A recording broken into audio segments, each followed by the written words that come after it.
पंचायत निर्वाचन को नहीं जोरदार चर्चा।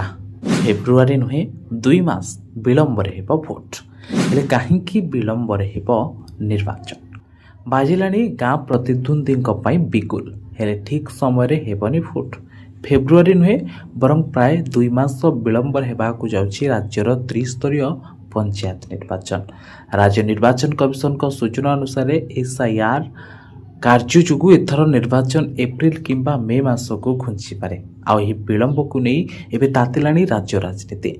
विरोधी या सरकार भित्री एजेंडा कहता बेले शासक दल यह कमिशन स्वाधीन निष्पत्ति बोली दर्शाई।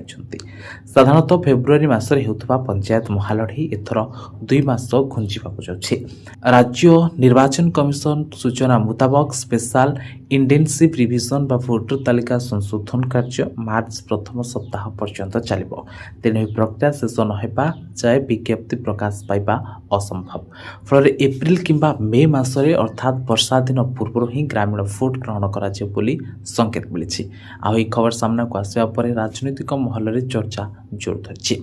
शासक दल को निशाना कर विरोधी कहवा कथा सरकारी दलर किसी भित्री एजेंडा रही से जानी शुणी निर्वाचन को विलंब करा आमे सब मैदान प्रस्तुत। सेपटे यार जवाब दे शासक दल कही निर्वाचन कमिशन स्वाधीन भाव काम कर स्वच्छ और बाध निर्वाचन भोटर तालिका संशोधन जरूरी। विरोधी दल भयभीत होई मन गढ़ा आरोप आनुछंती। तारीख घुंचीबा नहीं चर्चा होते ग्राउंड रे किंतु प्रस्तुति 50-50 नुहे बरं 100% जोरदार होबार लगी। बीजेपी बीजेडी और कांग्रेस 3 शिविर में स्ट्राटेजी प्रस्तुति शेष पर्यायर। सरकार बदलिया पर यह प्रथम बड़ ग्रामीण लड़ाई होइथिबारु केही भी सामान्य सुजोग हाथ छड़ा करने को चाहूना। दिल्ली भुवनेश्वर और नवीन निवास शंख भवन सबुठी पंचायत चली माराथन मंत्रणा। निर्वाचन 2 मास विलंब हेब सीना सामना को आसले राजनैतिक पाणीपाग एबेठू उष्म होबार लगिलानी।